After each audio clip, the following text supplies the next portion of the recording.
Assalamualaikum warahmatullahi wabarakatuh.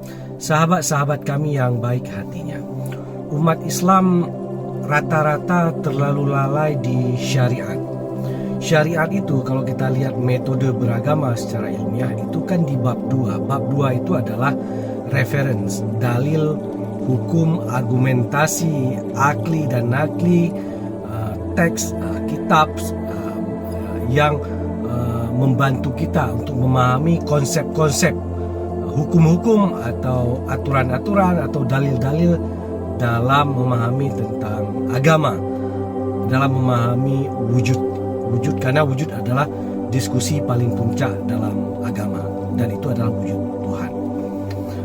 Karena terlalu lalai di syariat, maka kita gagal untuk masuk kepada langkah selanjutnya, yaitu tarikat, pembuktian dalil ataupun teori ataupun hipotesis. Karena dari proses keseluruhannya itu nanti akan sampai kepada hasil pembuktian berupa hakikat, dan terakhir di bab 5 dalam metode ilmiah itu adalah ma'rifat. Ma'rifat adalah awal dari agama, awaluddin ma'rifatullah. Awal agama itu ma'rifat, mengenal Allah. Kenapa disebut mengenal Allah awal agama? Karena awalnya hanya ada teori tentang Tuhan, teks tentang Tuhan, hafalan tentang Tuhan, ribuan ratusan kitab tentang Tuhan. Bisa nggak dibuktikan dalil teori teks nama-nama ini dalam satu proses pembuktian bahwa dia itu bisa dijumpai, bisa dirasakan, bisa ditemukan. Kita bisa wusul, bisa liqa, bisa rujuk, bisa berjumpa sebagaimana dialami oleh para nabi dan rasul. Baru kemudian kita mengambil kesimpulan karena sudah mengalami, sudah membuktikan, sudah merasakan, mengalami kehadiran secara langsung. Itulah yang disebut dengan ma'rifat. Jadi ma'rifat itu adalah kemampuan mengkonfirmasi semua dalil syariat.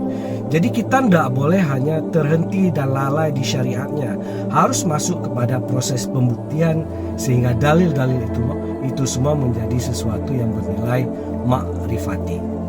Begini teman-teman, kalau beragama sekedar sampai pada level bab 2 mengenal dalil-dalil, sebenarnya kita bisa membaca apa saja. Tanpa guru pun kita bisa memahami syariat, karena itu cuma bahan bacaan, hafalan. Yang penting ada referensinya, ada kitabnya. Karena itulah kadang-kadang pada level syariat ini, level kognitif atau memori, bacaan, itu banyak juga orang Islam yang sekolah sampai ke luar negeri, ke Kanada, ke Belanda, Jerman, Inggris dan sebagainya untuk memahami agama. Tidak salah pada level syariat, sah-sah saja. Boleh-boleh saja pada level syariat kita belajar agama kepada orang kafir. Karena yang kita cari kan bacaan, hafalan, teks, kitab, argumentasi, bayan ataupun burhan.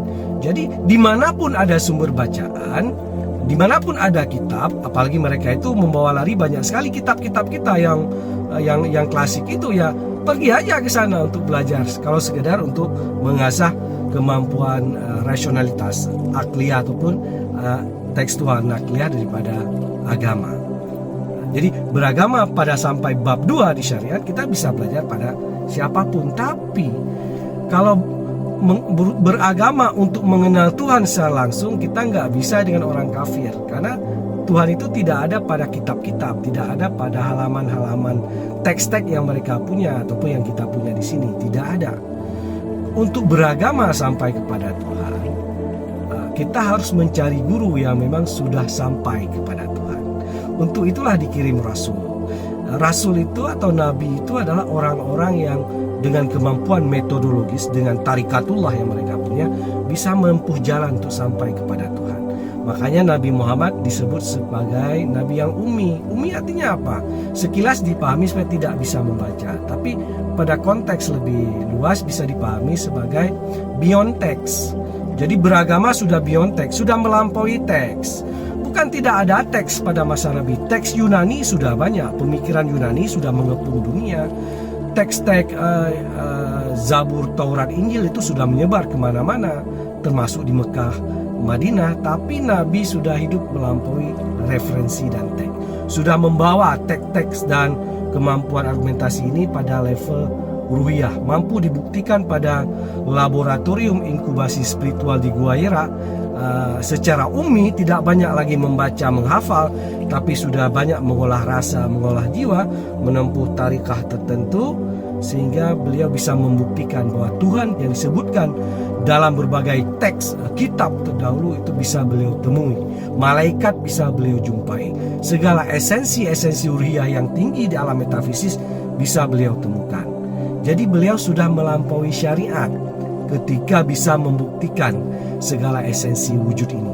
Jadi beliau membuktikan bahwa beragama itu makrifat. Karena itulah Islam diawali dari Gua Hira, betul nggak? Disitulah puncak awal vibrasi wahyu. Disitulah esensi makrifat turun dan itu menandai Islam. Jadi awaluddin makrifatullah. Jadi beliau tidak melahirkan kitab dulu baru kemudian mengajari agama, tapi makrifat dulu kemudian lahir teks-teks yang menjadi syariat bagi umat. Jadi sebenarnya syariat itu adalah teks, dalil, argumentasi yang lahir dari alam Rabbani, alam akal Rabbani lewat Muhammad yang kemudian menjadi kitab.